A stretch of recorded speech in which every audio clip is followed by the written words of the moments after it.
continuación, Sin Rodeos. Estás viendo Extra TV.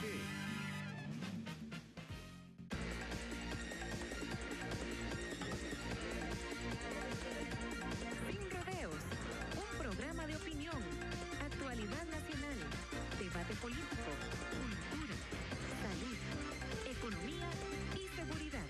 Sin Rodeos, donde hablamos claro y directo. Muy buenas noches, gracias por acompañarnos. Esto es Sin Rodeos. Señores, antes de entrar en el tema, antes de presentarles a nuestro invitado, nuestro abrazo solidario, nuestra recomendación de todo corazón que de verdad podamos pensar en los demás, en esas personas que nos rodean, en quienes están pasando un mal momento, y no nos queda más que unir nuestras fuerzas, unir nuestras manos para apoyar, para tratar de que las cosas sean menos difíciles de lo que ya se están presentando en nuestro país, hacer a un lado tanta discusión que en algunas cosas son bastante absurdas y pensar en que nuestros hermanos, nuestros vecinos, nuestros amigos, nuestros familiares nos necesitan.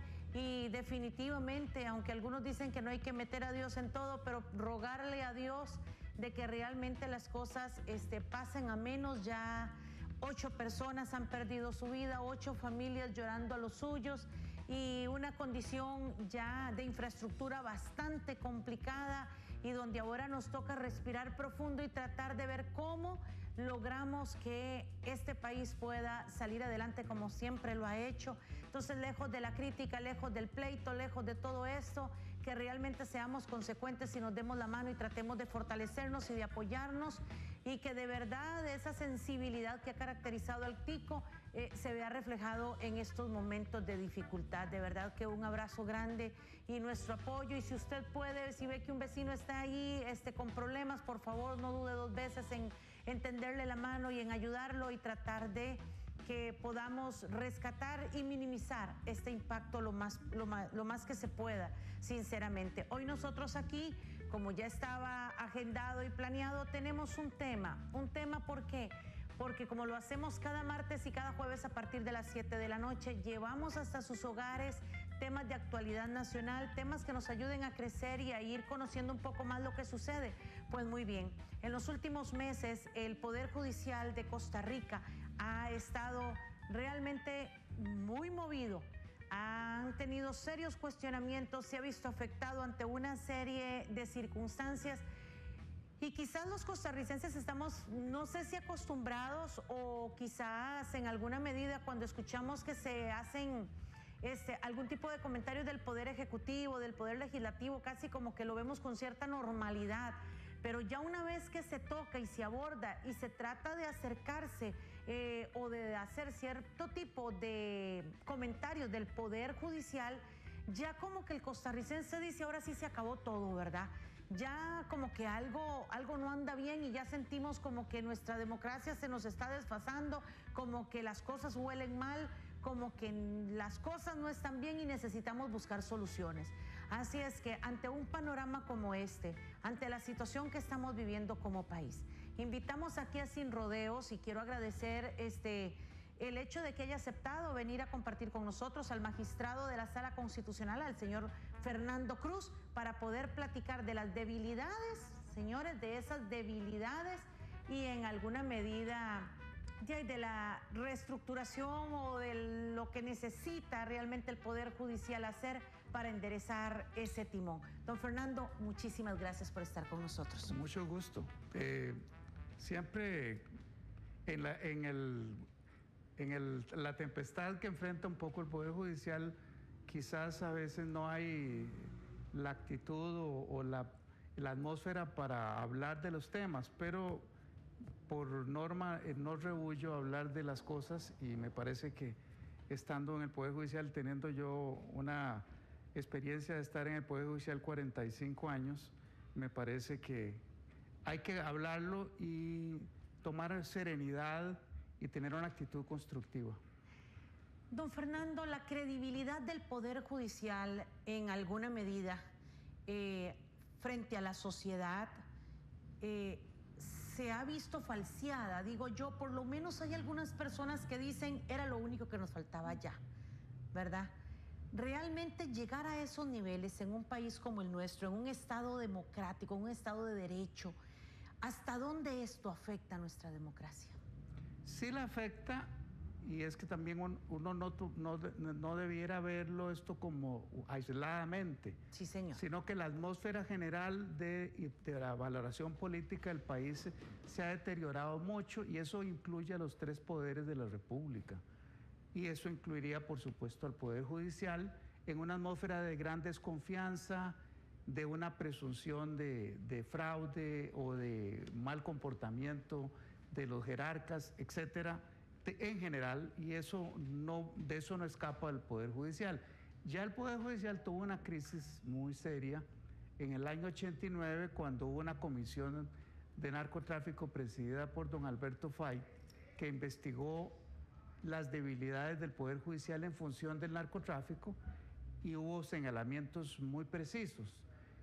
Han pasado años, el Poder Judicial reaccionó y hubo algunas reformas importantes, como la carrera judicial, me parece que es muy importante, pero bueno, ahora enfrentamos otras valoraciones y otras apreciaciones sobre hechos en que podría cuestionarse a la cúpula del Poder Judicial o al quehacer de los tribunales, y me parece que hay que identificar esas debilidades y tratar de encontrarle soluciones en una participación también múltiple de los sectores de la sociedad para encontrarle solución. Que se han planteado muchas, ¿verdad? Yo solo menciono dos. Una, que el Poder Judicial tiene desde hace más de 10 años, si mal no recuerdo, una reforma integral de la ley orgánica del Poder Judicial, que me parece que es importante hacerla, y por diversas razones no se ha hecho. Y eso es una asignatura pendiente sobre la cual hay que darle prioridad desde mi perspectiva. Y lo segundo es que el tema de la reforma, la forma en que se nombran los magistrados, eso se ha venido también valorando en estudios que se han hecho sobre el tema. Menciono, por ejemplo, sobre el estado de la justicia del primer informe, en el capítulo 8, se hace una valoración muy interesante sobre esto, porque el Poder Judicial, siendo tan vertical, refleja en su cúpula la voluntad del Parlamento cuando elige a los magistrados. Es una decisión muy importante, la elección de magistrados, que tiene muchas también debilidades y oscuridades en la forma en que se elige. Por supuesto que sí. Y don Fernando, una de las cosas que realmente algunas personas han cuestionado y se ha creado ruido alrededor es el hecho de que el Ministerio Público esté dentro o forme parte del Poder Judicial. Algunas personas dicen que debería de ser un ente totalmente independiente, otros dicen que no. Ante ese, porque hoy por hoy, si se cuestiona algo del Ministerio Público ante las cosas, ante los últimos hechos, la gente ha hecho unos señalamientos directos hacia el señor Fiscal General de la República, y obviamente cada una de esas cosas se ven afectado el Poder Judicial de forma general. ¿Cuál debería de ser, a su juicio, la razón lógica de esto? ¿Está bien que el Ministerio Público esté dentro del Poder Judicial? ¿Debería de ser un ente independiente? ¿O qué debería, desde su óptica, en este caso, o cómo debería de manejarse el Ministerio Público o el Fiscal General ante los últimos acontecimientos? No en específico, porque sé que no puede referirse de forma específica a los casos. Fue una decisión muy importante en el año 75, porque el Ministerio Público tenía el monopolio de la acción penal, ubicarlo en el Poder Judicial, la magistratura requirente o la magistratura acusadora, tomando el modelo italiano en el que los fiscales están en la órbita del Poder Judicial, y también tomando algún modelo de alguna de las provincias de la Argentina. Ese es un tema importante porque en última instancia, en esencia, la Fiscalía, cuando ejerce funciones de acusación, tiene muchas funciones muy similares a lo que sería la judicatura, un juez. La ubicación no es la que nos da los problemas. Lo que da problemas o que suscita problemas es deficiencias en el control, deficiencias en debilidades frente a otros poderes y la falta, por ejemplo, de una carrera fiscal. Porque el fiscal, a pesar de los principios de una gran dependencia con el fiscal general, debe haber también estratos de los distintos fiscales con una relativa autonomía. Y en este momento los fiscales no tienen la independencia que deberían tener. De tal manera que tenemos la amenaza, no digo que eso sea así, que quien controla el fiscal general controla a todos los fiscales. Y eso no debiera ser así. Podría ser que un poder externo, alguien externo tenga un control sobre el fiscal general y eso controle a todos los fiscales, porque los fiscales tienen una gran debilidad, porque no tienen una estabilidad que debiera darse en sentido pleno, ¿verdad? Que era lo que pasaba con los jueces antes del año 89 y hasta mitad de los 90, en que cada 4 años se revisaba la Corte Plena el nombramiento de todos los jueces. Don Fernando, eso que usted está diciendo es sumamente peligroso. Sí, muy peligroso, claro. Muy peligroso. Sí, claro. Y dentro de las debilidades que usted menciona en la forma en la que se hace la selección de los magistrados, quizás en concreto, para que exista así como el bisturí real de las cosas en esa reforma que requiere el Poder Judicial para que las cosas tomen el rumbo que realmente deben de tomar, o el sueño que todos tenemos en cuanto a lo que es esa credibilidad del Poder Judicial, ¿debería modificarse la forma en que se elige también al fiscal general y a su adjunto? Yo creo que no, me parece que el Poder Judicial, los magistrados puedan elegir al fiscal general me parece algo sano, porque queda como mediatizado los intereses políticos, porque el fiscal general es algo muy importante porque es el que tiene control sobre la probidad y sobre las faltas de los miembros de los supremos poderes, que generalmente no proviene de la ciudadanía, sino del ejercicio de la fiscalía. Entonces es importante que sea la Corte Plena. Pero claro que sí se pueden hacer reformas, y una de las reformas es, o de las cosas que hay que discutir, es cuando el fiscal presenta un informe, ¿cuáles son los poderes que tienen los magistrados a preguntar? Porque cuando el año pasado yo le hice preguntas al fiscal, él hizo una serie de observaciones que me plantearon a mí interrogantes de que el fiscal no podía ser evaluado. Yo creo que debiera ser evaluado el sentido genérico, las valoraciones, los contenidos, tanto por Corte Plena como por organizaciones de la sociedad civil a las que él debiera presentarles el informe para que hagan sus observaciones y sus cuestionamientos, especialmente en temas de probidad. Y hay organizaciones que tienen que ver con temas de probidad de la sociedad civil que tendrían mucho que decir y hacer observaciones fundadas sin necesidad de entrar en un populismo punitivo, que ese no es el caso. En tema de jerarquías, lo escucho y me asalta la duda y prefiero que quede claro, nadie puede cuestionar o al menos investigar o llamar a cuentas al fiscal general de la República. Es una zona gris, porque el año pasado cuando yo le interrogué al fiscal sobre cosas de tardanza y me secundó el magistrado Arroyo, todos los demás magistrados se quedaron callados porque supongo que quedaban en la duda. ¿Qué se le puede preguntar al fiscal? Yo creo que sí se le puede preguntar sobre la tardanza. Sobre ese tema me parece, pero no está claro y creo que debiera incluirse en la norma mayores rubros sobre los cuales el fiscal se pueda pronunciar, porque es tiene que ver con transparencia y con rendición de cuentas, que están vinculados íntimamente. Porque al menos el fiscal general expresó que él afirma que no debe sujetarse a ningún tipo de subordinación jerárquica de los magistrados, por su riesgo de perder autonomía para el cumplimiento de sus atribuciones y responsabilidades y competencias. ¿Es eso así? Eso está bien, pero una cosa es eso y otra cosa es no contestar ninguna pregunta sobre temas que no tienen que ver sobre las decisiones de fondo, sino sobre por qué un asunto, por lo menos el año pasado le pregunté que por qué un asunto tenía 4 años de estar en una denuncia y no se definía si se desestimaba o se acusaba. Y era un asunto muy importante porque era el asunto de la caja de la Caja Costarricense del Seguro Social y digamos,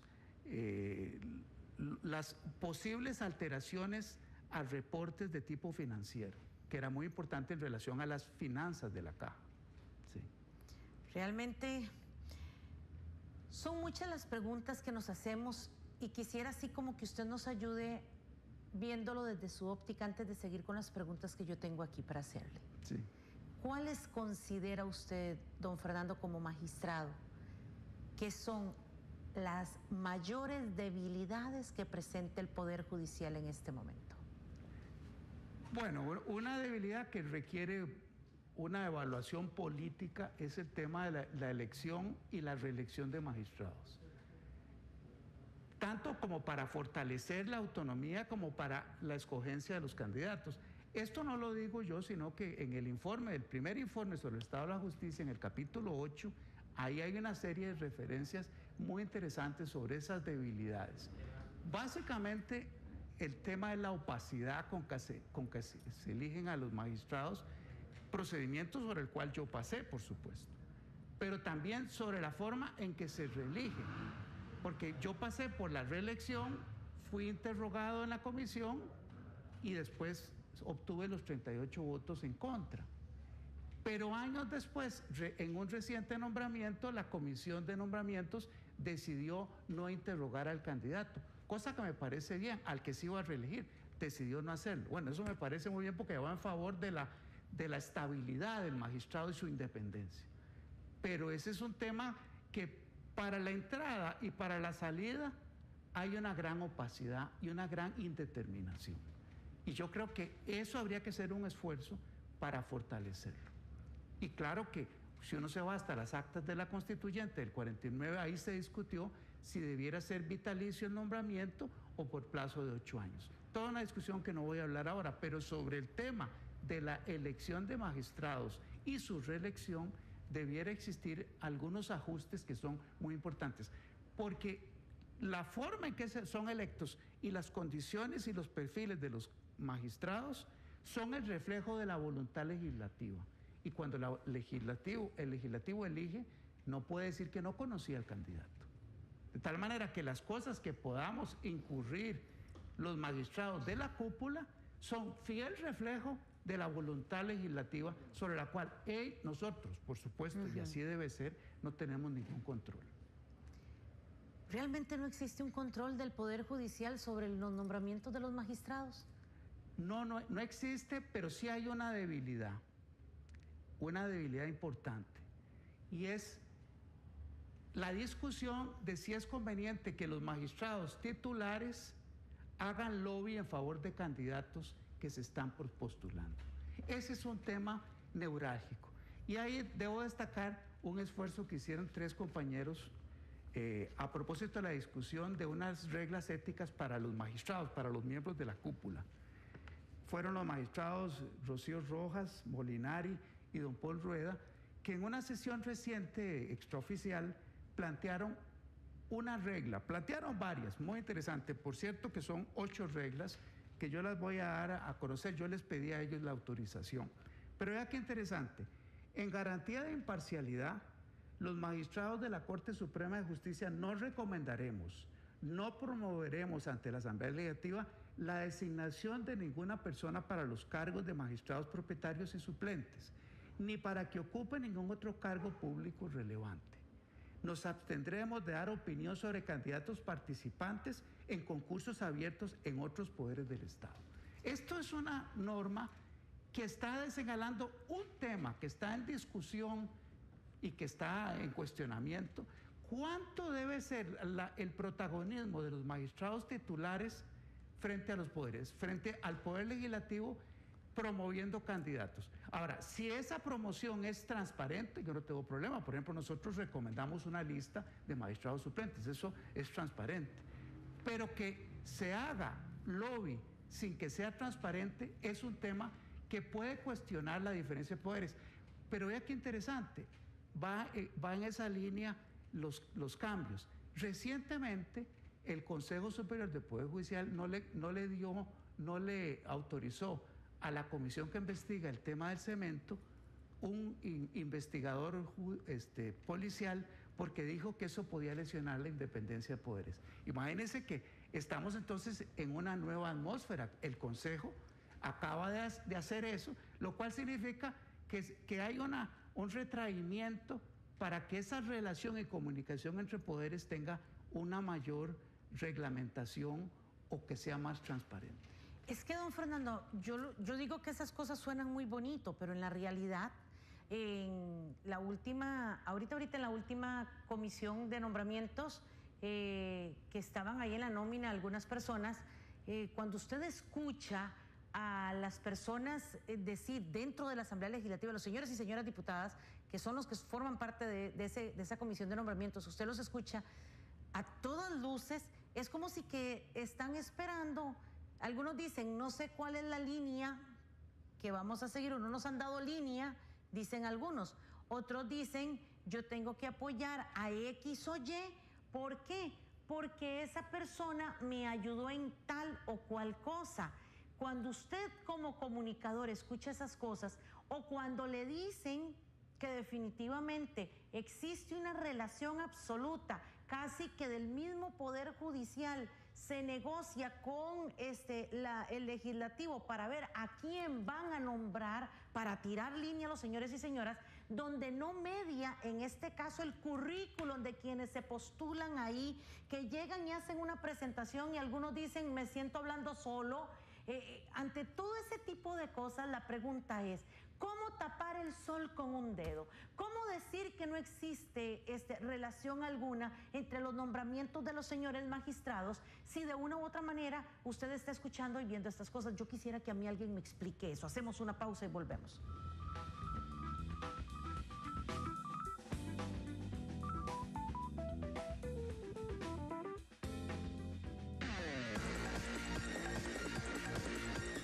Continuamos con Sin Rodeos. En un accidente donde interviene la velocidad, todos los factores están en contra. Los objetos sueltos dentro del vehículo se mueven a la misma velocidad, convirtiéndose en proyectiles. Lo mismo pasa con el cuerpo. Las fuerzas de impacto a las que se somete el tejido humano incrementa la gravedad de las lesiones de forma exponencial, provocando daños severos y hasta la muerte. Pénsalo 2 veces. Cuanto más rápido manejas, más rápido te matas.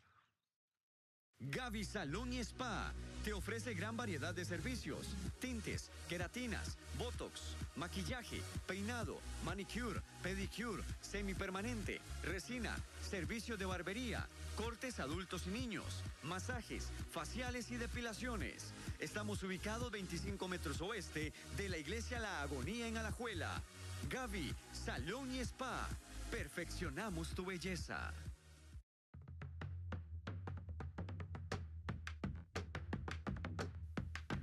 Extra TV, el canal del pueblo.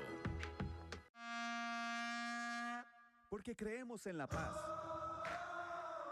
en la naturaleza y en nosotros mismos. Pronto seremos campeones del mundo si podemos meterle un gol al cambio climático. Para el año 2021, seremos el primer país carbono neutral del mundo. El terreno está listo. El país tiene todo en juego y vamos a ganar este partido. Todos unidos cumpliremos esta meta, usando menos el carro y más el bus, reciclando y ahorrando energía. Participemos desde nuestras empresas, hogares, comunidades y centros de estudio. ¡Vamos, ticos!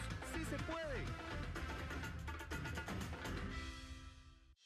Camino al éxito, de lunes a viernes a las 8 de la mañana y a las 4 de la tarde. Testimonios, llamadas y mucho más. Camino al éxito por Extra TV.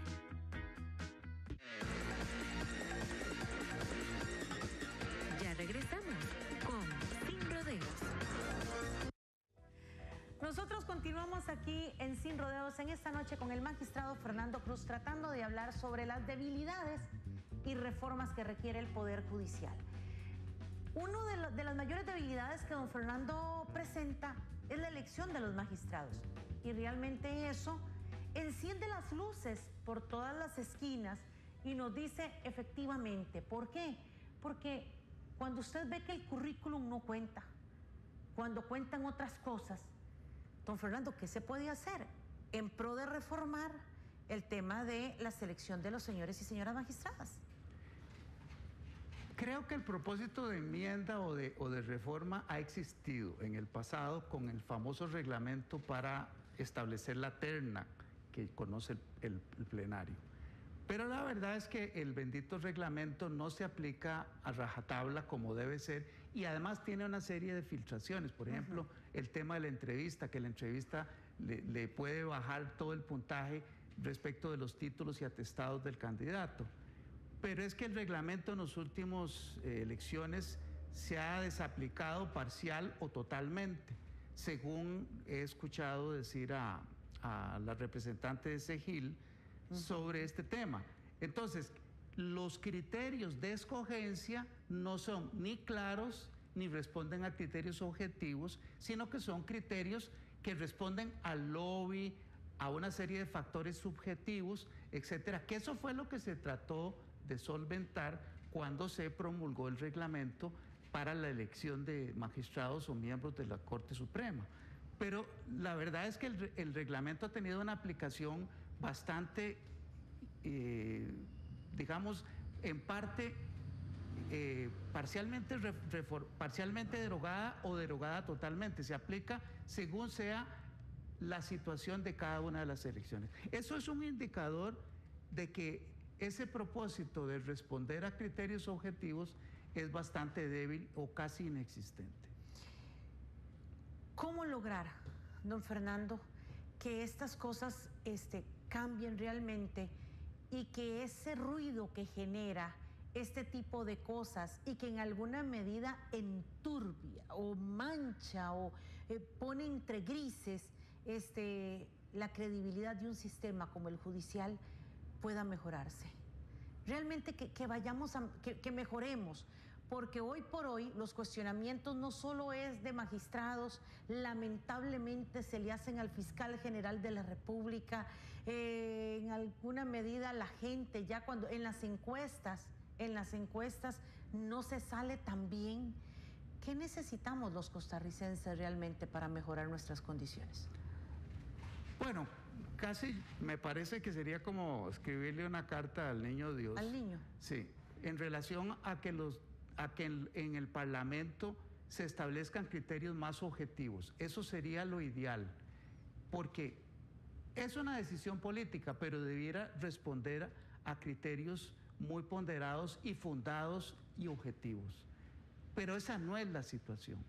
De tal manera que cuando se critica al Poder Judicial, especialmente a la cúpula, esa cúpula es el reflejo de lo que el Parlamento decide en un procedimiento que tiene demasiadas opacidades. El procedimiento, como lo digo, tanto de elección como de reelección, tiene muchas opacidades. Y eso es pues una responsabilidad política del Parlamento. El Parlamento verá cómo se hace. Dicho sea de paso, no es fácil en el derecho comparado encontrar esto, la solución. Pero por lo menos habría que ajustarse más a criterios objetivos y de atestados de los candidatos. Digamos, el hecho de que algunos funcionarios judiciales pasen a ocupar puestos en el Ejecutivo y que luego regresen al Poder Judicial, entraña un riesgo de politización en la Corte. Me parece que es una circunstancia, una situación que hay que valorar. ¿Cuánto puede comprometer eso? Podría ser escuchado, me parece que algún ex magistrado como José Manuel decir que si se pasó al Poder Ejecutivo, tarde un plazo de unos 5 años para poder ser designado en la cúpula judicial. Es muy probable que alguien que haya pasado por el Poder Ejecutivo sea visto con muy buenos ojos por los diputados porque es una persona a la cual se puede tener acceso con relativa facilidad. Eso es una posibilidad.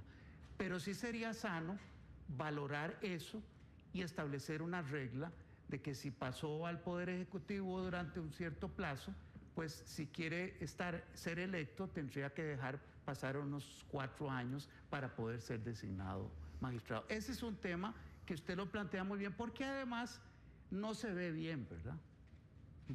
Don Fernando, una de las cosas por la cual los costarricenses ya no lo aclaman, lo gritan.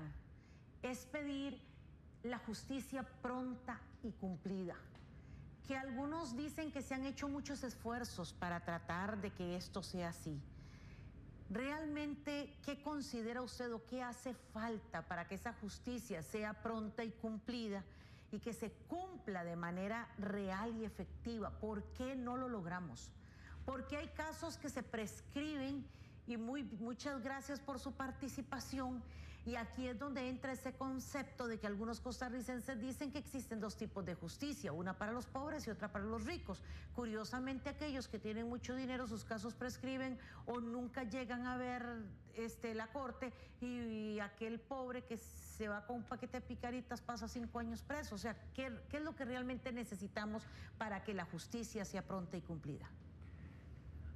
El principio de justicia pronta y cumplida es un principio fundamental, pero no crea que todos los que litigan tienen interés en ese principio. Muchísimas veces uno de los que participa... más. Con toda razón, con toda razón. Me está preocupando más.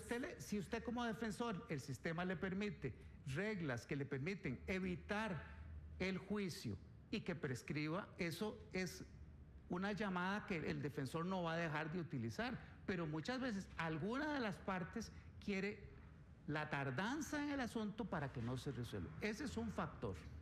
Hay otro factor que es la estructura del código. Yo creo que en esto la Corte ha hecho un gran esfuerzo con el Código Contencioso, con el Código Procesal, con el nuevo Código Procesal Civil, con el nuevo procedimiento laboral.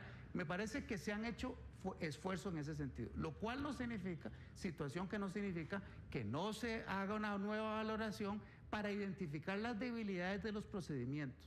Por ejemplo, hay debates en lo penal que se suspenden por cualquier cosa 1, 2, 3 y 4 veces. ¿Qué significa eso? Que los testigos llegan y cuando ya viene la 5ª vez, esos testigos ya no llegan a declarar porque están cansados de estar llegando.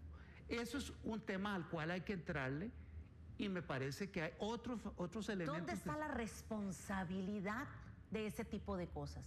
Algunos hablan de que la responsabilidad es de la Fiscalía en torno a la recabación de la prueba. ¿Es eso así? ¿No es así? ¿Qué considera usted que hay de fondo para que los casos muchas veces dicen las pruebas no son pruebas insuficientes, la prueba no se recabó de forma correcta, las cosas no salen, no hay pruebas suficientes, y al final muchos de los casos terminan en la famosa frase indubio pro reo? Es que la Fiscalía, dicho en términos teóricos, tendría que tener una línea de investigación interna para determinar cuáles casos hay imposibilidad material de recabar la prueba y cuáles casos por errores o por insuficiencia burocrática no se puede conseguir la prueba. Esa es una responsabilidad tanto de la Fiscalía como de la valoración que debe tener al interior el Poder Judicial. Esto dicho en términos teóricos, porque en la práctica muchas veces no hay estas determinaciones como debieran hacerse. Valorar los distintos departamentos de la Policía Judicial para establecer cuál es la eficacia en relación a la capacidad para dar pruebas idóneas a los procesos. En este asunto de la justicia pronta y cumplida, ¿quién falla? ¿El Ministerio Público en la recabación de la prueba? ¿Los señores y señoras jueces en la interpretación y aplicación del derecho al momento de juzgar? ¿O fallan los magistrados no siendo vigilantes escrupulosos de la correcta administración de la justicia? A mí me parece que habría que, no podría uno, esas son hipótesis que uno puede plantear, pero hay que investigar cuáles son los nudos en los que esa tardanza se produce. Por eso es que es importante hacer una valoración con una muestra para establecer a dónde están los nudos gordianos que permiten o que impiden que haya una soltura en el proceso y que sea ágil y eficaz. Hoy por hoy vemos un poder judicial que está en medio del ojo del huracán. Es como digamos que en la historia, usted mencionaba que hace unos años atrás se había pasado una situación difícil también. Hoy por hoy, de todo este huracán que hay en el Poder Judicial, no lo voy a comprometer en decir marquemos responsables, porque no se trata de eso, sé que no lo va a hacer. El tema aquí es cómo evitar, cómo prevenir que ese tipo de cosas se den en una institución como el Poder Judicial. Vamos a la pausa y ya regresamos.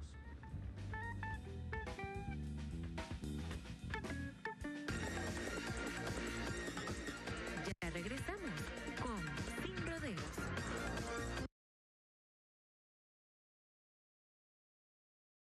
Gavi Salón y Spa te ofrece gran variedad de servicios: tintes, queratinas, botox, maquillaje, peinado, manicure, pedicure, semipermanente, resina, servicios de barbería, cortes adultos y niños, masajes, faciales y depilaciones. Estamos ubicados 25 metros oeste de la iglesia La Agonía en Alajuela.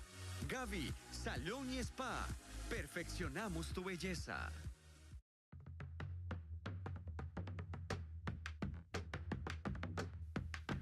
Extra TV, el canal del pueblo. Porque creemos en la paz, en la naturaleza y en nosotros mismos. Pronto seremos campeones del mundo si podemos meterle un gol al cambio climático. Para el año 2021, seremos el primer país carbono neutral del mundo. El terreno está listo.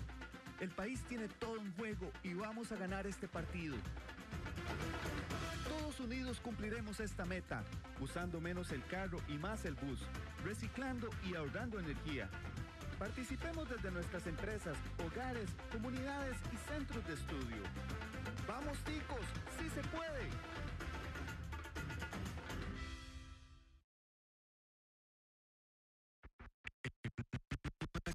Accidente donde interviene la velocidad, todos los factores están en contra. Los objetos sueltos dentro del vehículo se mueven a la misma velocidad, convirtiéndose en proyectiles. Lo mismo pasa con el cuerpo. Las fuerzas de impacto a las que se somete el tejido humano incrementan la gravedad de las lesiones de forma exponencial, provocando daños severos y hasta la muerte. Pénsalo 2 veces. Cuanto más rápido manejas, más rápido te matas.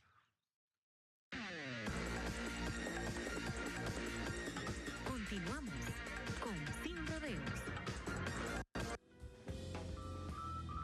Continuamos en Sin Rodeos y en este momento usted sabe que con nosotros puede participar a través de la página del Facebook de Sin Rodeos Extra TV 42, hacer sus comentarios, sus preguntas. De igual manera, a partir de este momento usted puede marcar el 905-398-7288 y hacer su pregunta sin ningún inconveniente. Don Fernando, hoy por hoy, desde hace unos años para acá, la palabra corrupción ha tomado, yo diría que una connotación bastante seria y como que se ha metido en todo y lo vemos en todo y la gente habla y a veces se da esa percepción como de que todos son corruptos y no hay nada bueno en el país, cosa que es muy peligrosa, muy peligrosa. La enorme duda y lo que muchas personas hoy se preguntan es si realmente existe o ha llegado la corrupción a tocar el Poder Judicial. ¿Qué cree usted? A mí me parece que no, por varias razones. Decir en general que hay corrupción sin identificarme, creo que es una ejercicio, una forma muy poco fundada para objetar. Uno puede hablar de los casos concretos en los que ha habido desviación de poder, ha habido un comportamiento inadecuado, etcétera, pero no puede uno generalizar, porque lo que cuesta también es en cada caso, conforme a los principios de debido proceso, establecer si esa persona se comportó de mala manera, de forma tal que uno no puede decir general. Ahora, si en el país hay una determinada deterioro de los valores, esos también están en el Poder Judicial, porque claro, en el Poder Judicial son costarricenses igual que los que trabajan en cualquier otra institución, pero eso es inevitable. Lo que hay que tomar también son medidas para buscar los focos de debilidad, las amenazas, para resolverlas. Pero yo no creo que uno pueda decir en general eso, que hacerlo genérico y descalificar a todo el mundo y a cualquiera, porque a mí se me ocurre ponerle la etiqueta de corrupto. Don Fernando, y es que eso realmente es peligroso y nos está llevando a situaciones en el país que yo creo que no se están midiendo. Realmente no se están midiendo hasta dónde esto puede llegar. Con base en su experiencia de años en el Poder Judicial, ¿hay presión política externa en el seno de la Corte Plena? ¿Y cómo podría evitarse? Es muy difícil de decir. Por lo menos en mi caso yo nunca he recibido la presión política. Solo puedo decirlo respecto de que no me reeligieran. Obviamente, ante la oscuridad de eso, es evidente que había una presión política en ese sentido, había una manifestación clara de una voluntad política no expresa. De manera que yo tengo ahí un ejemplo. Pero fuera de esa situación, yo nunca la he sentido. Lo que ocurre es que cada compañero o compañera tendrá su percepción sobre eso. Y también a veces hay personas que se dejan presionar por diversas razones. Entonces, pero es muy difícil decirlo. Yo, mi experiencia, no puedo decir que he sentido o que me han presionado. Claro que hay decisiones que son muy importantes. Por ejemplo, el asunto del TLC. Bueno, en ese asunto del TLC no se podía decir que había alguna inconstitucionalidad. Ese era el consenso político. Todo el coro de la política estaba esperando que la sala dijera el TLC es constitucionalmente aceptable. Una voz disidente no se aceptaba. Y conste, yo salvé el voto en el TLC y dije que tenía 3 o 4 inconstitucionalidades, nada del otro mundo. Pero bueno, eso para el consenso político que había, eso molesta e irrita. Yo eso lo entiendo. Pero eso quiere decir que entonces la clase política o un sector de ellos espera jueces que complazcan cuando cuando las urgencias políticas lo demandan. Don Así Fernando, usted ha dicho aquí en esta noche 3 cosas que yo no sé si preocuparme o desesperarme. Sí, ¿por qué? Porque no sé si lejos de consolarme, me va a preocupar más la situación del Poder Judicial. Pero ahorita seguimos con eso. Tenemos en línea, para no hacerlo esperar, a don Luis Barahona, que nos llama de Cartago. Muy buenas noches. Buenas noches, Isabelita. Buenas noches. Qué dicha que tiene el señor magistrado, porque tengo una pregunta muy importante para él. Adelante. Isabelita, nosotros pusimos un recurso de amparo en contra de la Municipalidad de Cartago por un daño que nos hizo aquí en la Lima de Cartago. El recurso de amparo fue con lugar a favor de nosotros, la Asociación de Desarrollo. Pero esta gente hizo caso omiso al trabajo que le ordena la Sala Constitucional. Lo que quiero preguntarle al señor magistrado, ¿qué sigue después de esto? Porque yo incluso llevé un documento donde les presento a ellos en la nota de que ellos hicieron caso omiso. Entonces mi pregunta es, se la repito, es esa: ¿qué sigue después de ello? Perfecto. Escucho por el teléfono. No, muchísimas gracias. Hay un incidente, después de resuelto el asunto con lugar, hay un incidente de ejecución. La persona que se ve beneficiada con el mandato de la sala le presenta a la sala un escrito diciendo que durante el plazo X no se ha cumplido con el mandato de la sala, y la sala inicia un procedimiento incidental para poder determinar las razones por las que no se ha cumplido. Y en algunos casos manda al funcionario desobediente ante el Ministerio Público para que le abra una causa por desobediencia. Ese es el procedimiento formal que está establecido en la ley. Bueno, de ahí tiene su respuesta, don Luis, y ya lo que procede es darle continuidad al caso. Sí, así es. Don Fernando, realmente es preocupante escuchar que sí, efectivamente, aunque usted no lo dice con toda la claridad del caso, hay puntos lunares y cosas que definitivamente, que si no se reforman siguiendo esa línea del tema de las debilidades y reformas que requiere el Poder Judicial, que si no se reforman, podríamos estar frente a un problema mayúsculo como país en el tema de Poder Judicial? Bueno, hay que afrontarlo y tener una actitud constructiva y no quedarse en el acontecimiento, sino proyectar en lo que hay que hacer. El acontecimiento es un señalamiento de una crisis, de algo que no está bien, y ver si hay una necesidad de hacer un cambio en la estructura legal o constitucional para ese propósito. Yo creo que lo más importante, incluso de las comisiones de investigación, es poder plantear cambios en la legislación con ese propósito, porque no es un juzgamiento sobre casos en concreto, sino señalamientos de deficiencias, de amenazas y de debilidades. Don Giovanni Delgado dice que la Sala Constitucional ha violentado los derechos humanos, dice, porque tienen varias acciones de inconstitucionalidad pendientes con el artículo 242 del Código de Familia hace más de 2 años. Dice que ahí él se pregunta el tema de la justicia pronta y cumplida también. Sí, ese es un tema que hemos discutido en la sala y en virtud de que hay un magistrado suplente en un tema tan trascendental, hemos esperado que la Asamblea designe al nuevo magistrado, que ya casi va a cumplir 2 años de no elegirse. Ese es el factor más importante, porque hemos considerado que debe ser la sala titular frente a un tema que concita tanta polémica. Y así se ha consignado en actas respecto de ese tema. Los magistrados hemos considerado que ese es un tema que debe resolver con magistrados titulares. Por desgracia no, por circunstancias políticas, cada vez se hace más prolongado el tiempo que dura vacante una plaza de titular del magistrado. Esta va a cumplir, yo creo que la de don Gilbert va a cumplir 2 años y no se ha elegido. Aunque la Constitución habla de meses para elegir, pero ya son casi 2 años. Y está también pendiente el nombramiento de quien llegue a sustituir al señor José Manuel Arroyo. Sí, y está pendiente también, creo que son 4 magistrados, sí.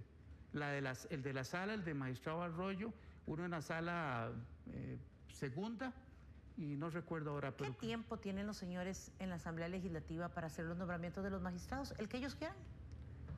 Pues sí, porque el plazo que establece la Constitución es ordenatorio, no es perentorio. Y claro que por experiencia sé que a los diputados no les gusta que les exijan las cosas. Por ejemplo, hay un tema de un voto de la sala sobre el principio de probidad que debe hacerse una reforma constitucional para que sea aplicable a los diputados, y creo que lleva 7 años y no se ha podido hacer la reforma constitucional. Porque eso se aplicaría para ellos. Exactamente, sí. Me imagino que algo así como que negativo debe de haber, o algún tipo de disciplina o algo así debe de haber para que no... Yo sé que hay una gran discusión al interior del Parlamento, pero la sala resolvió eso hace 7 años, si mal no recuerdo. El principio de probidad, conforme a las convenciones internacionales sobre temas de corrupción, y el Parlamento no ha podido hacer la reforma para introducir la probidad aplicable a los señores parlamentarios. No sé si llorar o decepcionarme más, definitivamente. ¿Qué opina usted de esa frase que hay? Por eso es que bien dice el refrán que no todo el monte es orégano, ¿verdad? No todo el monte es orégano. Así es. ¿Qué opina usted de esa frase que hay que dice, para los amigos todo y para los enemigos la ley? Bueno, yo creo que probablemente no tenemos que ir muy lejos, seguro Maquiavelo fue el que escribió eso. Y siempre toda la política se mueve entre Maquiavelo y el idealismo de Gandhi, por ejemplo. Sí, esa es la política. Y así hay que entenderla, ¿verdad? Porque no en vano estudié un poco de ciencia política y sé de qué estoy hablando. Por supuesto. En la política el poder no siempre se busca que se actúe ni transparentemente ni correctamente, porque el poder tiene esa propia autonomía, esa autonomía plena. ¿Qué criterio le merece a usted que estén pidiendo la cabeza del fiscal general de la República? ¿Es un asunto político? ¿O realmente todos acabamos ciclos y llegó el ciclo del señor fiscal? ¿Qué opina usted? ¿Jugada política o conclusión de ciclo? Yo creo, puedo decir tres cosas que me parece que son como tres conceptos. Primero, pedirle la renuncia no es atentar contra su autonomía, pero por supuesto que es algo que políticamente es comprometedor para el fiscal y para el Poder Judicial. Lo segundo es que hay que velar por la autonomía del fiscal general. El fiscal general debe tener mucha autonomía porque decide cosas importantes cuando las decide. Y eso significa entonces que el Poder Judicial solo lo puede mover de su cargo por una causa fundada. Y yo creo que eso es importante, sea quien sea el que está en la Fiscalía. Es un principio fundamental, el principio del respeto a la autonomía del fiscal general. Pero pedir la renuncia no es atentar contra su autonomía. Él dirá, yo creo que no voy a renunciar, y eso yo lo respeto. Pero yo no puedo, frente a las circunstancias que puedan ocurrir, las que puedan ser, no importa, yo no puedo desconocer la importancia que tiene la estabilidad de un fiscal general. ¿Especulación o realidad en que, por ejemplo, bueno, para nadie es un secreto que en el Poder Judicial, hoy hablábamos en la mañana, por ejemplo, del poder y cómo este afecta, y quien ostenta el poder casi que nunca quiere soltarlo, ¿verdad? Algunos dicen que, digamos, ante la opinión pública sale mejor valorado el OIJ que la Fiscalía o el mismo Poder Judicial como tal. Que se gestan ciertos movimientos para sacar a personas que no son como idóneas a la horma del zapato de aquellos que ostentan el poder dentro del Poder Judicial, y se especula hasta que se gestan cosas por debajo de la mesa para sacar a unos y a otros. ¿Es eso real dentro de un sistema como el nuestro, en un Estado de derecho y tan democrático como el nuestro? Bueno, el papel de la sala, digo ahí, me voy al tema de la sala, ha sido rescatar siempre el respeto al debido proceso. ¿Por qué? Porque la fuerza política siempre pretende que los funcionarios estén a discreción, que estén nombrados como cargos de confianza y que puedan ser destituidos en debido proceso. Y casualmente la estabilidad del funcionario es la que le da una estabilidad a la democracia para darle independencia al funcionario en el ejercicio de sus competencias. No, definitivamente hay situaciones que a nosotros nos llaman la atención, y ya tenemos como 3 minutos y realmente quisiera que quede, porque a veces vemos todo tan negativo, tan nublado, tan triste, tan gris, y cuando a nosotros nos dicen, bueno, problemas en el Ejecutivo, problemas en el Legislativo, la situación del Poder Judicial es como ponerle la cereza al pastel y decir, ¿y ahora qué nos quedó como país? Y no podemos cerrar, porque nunca ha sido la tónica de este espacio, de decir enterrémonos todos porque todo se perdió. No, yo creo que la ilusión y la esperanza por la cual muchas veces abordamos temas neurálgicos así es que usted y yo podamos decir, bueno, este es el problema que tenemos, pero no nos vamos a poner a llorar sobre él, vamos a buscar soluciones, vamos a tratar de que las cosas sean distintas, que como país busquemos la mejor forma de salir adelante. Claro. ¿Cuál considera, don Fernando, cuál considera usted que debería de ser una salida digna, una salida justa y una salida donde nos permita a todos los costarricenses volver a creer y a soñar en esos 3 poderes de la República? Bueno, creo que no hay que desconocer lo que se valora o lo que se objeta. Digamos, las críticas Así no hay que es. desconocerlas. No, por eso las ponemos sobre la mesa. Pero tampoco hay que ser catastrofista. Eso. Me parece que uno tiene que señalar, asumir las responsabilidades que sean y proponer las reformas y variaciones que sean necesarias. Y eso es una labor no solo del Poder Judicial, sino del Parlamento y de las fuerzas políticas del país. Eso es muy importante. Pero yo creo que para ninguna materia debemos ser catastrofistas, porque si nosotros queremos eliminar un Poder Judicial independiente porque no hay remedio, lo que podemos tener es el caldo de cultivo para un sistema autoritario en el que se desdibujan totalmente la división de poderes que es tan significativa y tan importante. Don Fernando, muchísimas gracias. Con mucho gusto. Gracias por estar con nosotros aquí en Sin Rodeos y a ustedes en sus hogares. Invitarles para que por favor, con todo cariño, el día martes a partir de las 8 de la noche nos acompañe a un programa más. Recuerde, este es su espacio. Que pasen un lindo fin de semana.